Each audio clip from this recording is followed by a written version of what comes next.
now we have Tim Carney, who is a conservative who's made a rare good point here. He compared Obama's corporate tax breaks to the tax hikes on the rich. So now we've told you about this over the last couple of days. For example, NASCAR got at least 70 million. I've seen as high as 140 million, depending on how you do the accounting.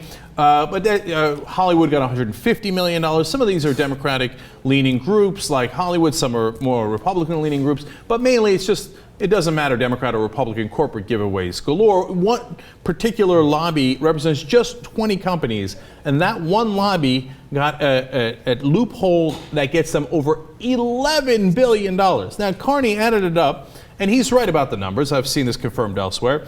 And it turns out the business and energy tax extenders, as they call them, cost $68 billion a year.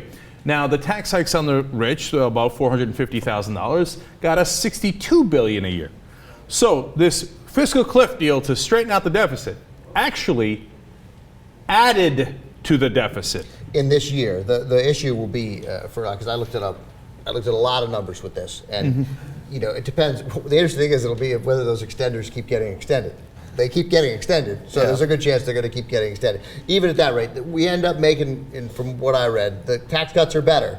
We win a little bit, but like with we'd get to like 18.8% of revenue being like 18.8% of GDP if we just did the tax cut. We need to get like over 20, but it drops it down to 18.5 if these extenders keep getting extended as they are, and the number we need to get to is like, you know, over 19.5. It's illogical. I mean, one would hope that they won't get extended again. They're going to get extended. So that's my point. So by the way, this all is assuming that the Bush tax cuts would have been extended, okay?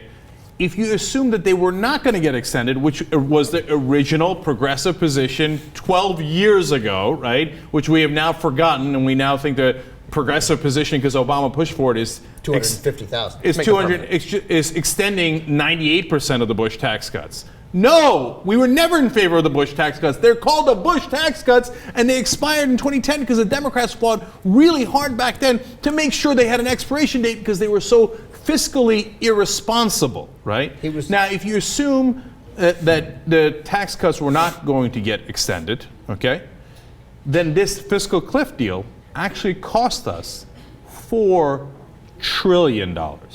But in the name of deficit reduction. How do you like that deficit reduction, where we add $4 trillion to the deficit? Which I think the Republicans will probably use against Obama in the future. Of course, they've immediately started using it against him. Tim Carney's not the only one saying it. I'm now seeing it from all these conservatives. But wait a minute. You guys wanted to extend the tax cuts. You guys wanted the corporate giveaways. You guys wanted all this. And as soon as Obama agreed to it, can you believe Obama actually added to the deficit when we were supposed to be doing deficit reduction? Okay, yeah, I can believe it because both Obama and you guys work for those corporations that got that's $68 billion, and it'll keep it getting extended time after time after time. It's the same argument that they made for years, the squeezing it dry. Squeezing it dry so you have to shut it down. So that the idea that, you know, for 10 years you reduce revenue, and now you have conversations, well, we got to cut spending, we don't have any revenue, there's no money coming in.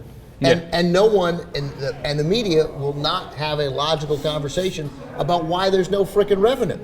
Yeah. I mean, it's insane, this idea that and it goes back to where the compromise, like you just said, there's no compromise at $400,000. They already won. They already won when the discussion is whether the compromise is at $250,000 or $400,000. And that's why I started down this path, because the media, did they tell you that the deficit reduction deal actually added to the deficit?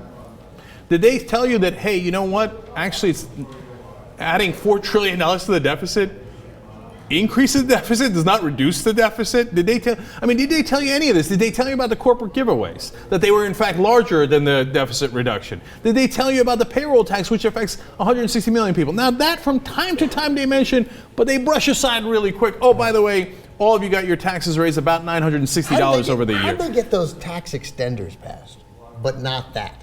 Yeah. Like they wouldn't, that tax extender doesn't go through that gave, if you're making $50,000 a year, flat, out of pocket, straight out, $1,000. So think about that. The payroll tax, which it affects all of us, okay, including the middle class. Sorry, we can't do that one. But we do have $68 billion to give away to corporations instead. Yeah. So who runs the government? Is it the voters? Is it that middle class? or is it the corporations? You can tell by where the money goes. Okay, this whole fiscal deal was a joke and it was a lie, and the media was part and parcel of telling you that lie.